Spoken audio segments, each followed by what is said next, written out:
the roof, your stove, your everything in your house all of a sudden stopped working the day after you close and you're having a meltdown.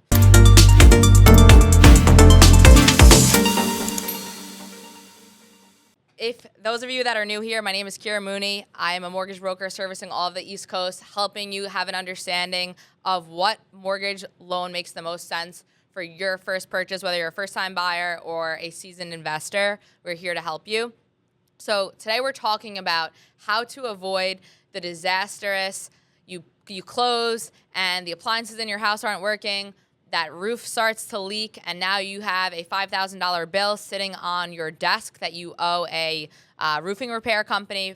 How do we avoid all of this? We're going to dive into all of it today, and we're so happy that you're here. So the home search process is very intriguing, it's very fun, and it can go very fast depending on the seller and the property that you are specifically looking at. So a lot of times when you submit an offer, especially in a very competitive market, you're going to do with your realtor that offer likely within 24 hours of seeing the property. And that's what we suggest to our clients. If you really love a property, your realtor or your agent's going to consult with you, but we recommend acting as soon as possible so that you don't lose out on the seller's timeline. Most times, again, in a hot market, a seller wants the deal and that offer within 3 to 4 days of listing it and putting it on the market for sale. So if a property is going up on a Friday and they're having open houses all weekend, chances are a seller's making a decision by Monday night if it's in a hot area.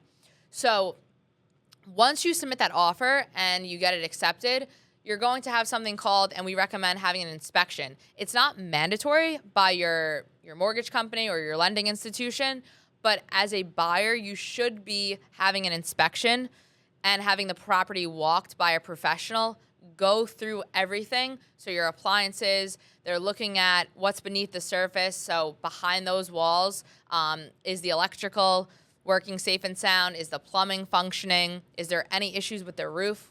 So all of these items, it's very hard to understand if things are working properly if you've never had experience with this before. I myself would not, if I was looking at an electrical panel, even if it was brand new or if it was 15 years old, I would not be able to tell the difference. And chances are, if you're a first-time buyer, this may be you as well. So it's worth spending the money, $500, $800, up to $1,000, depending on the size of the property.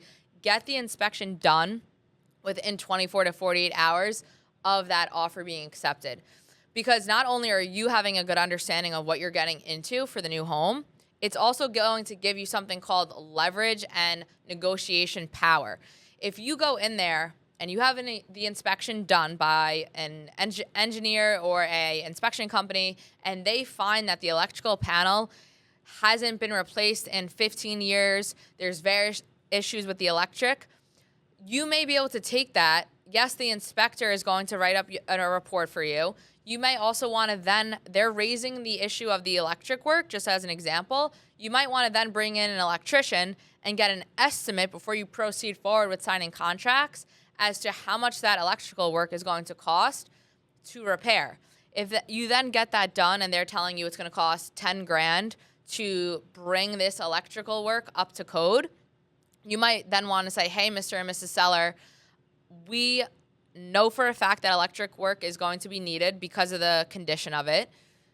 Can we work out either a reduction in the purchase price or something called a seller credit or a seller concession because of the amount of work that's going to be needed? So it's super important to get this done on houses that are very popular. We've seen over the years that sometimes inspections are waived, and that's when we find buyers moving into a home and then a week, 2 week, 2 months later, these issues start to arise and they're shelling out money that they didn't originally plan for. So the inspection allows you to just really understand what you're getting into. Should you be planning for additional cost to have items brought up to code? And you want to really use that as negotiation power with the seller before you sign that contract. The inspection really should be done before signing any formal paperwork, before putting down your contract deposit. You want to make sure that you're in a good position. So the other last tip is if you are having work done and you know from the jump that you're going to be doing any type of renovation, it would be smart to bring your contractor with you when the inspection is going on. One, you're already having that time slot with the seller that they're letting you in their home to do the inspection. And your contractor can walk the property as the inspection is going on so that they're also giving you a budget and budgeted amount for different repairs. If you know that you're redoing floors, if you know that you're redoing electrical work, the inspection is just a report. It's a third-party, non-biased report, and they're just telling you the set, like how healthy the house is underneath the structure. They're not going to tell you the exact cost of having to redo those items. So having a contractor there with you is super important, and it helps you just stay one step ahead as you prepare your budget as you're going into the home. So if you want to get a financial consultation done, see how much you're approved for, even if you are just wanting to have an idea of the amount that you would qualify for, there is no hard hit to your credit. There's no cost or fee.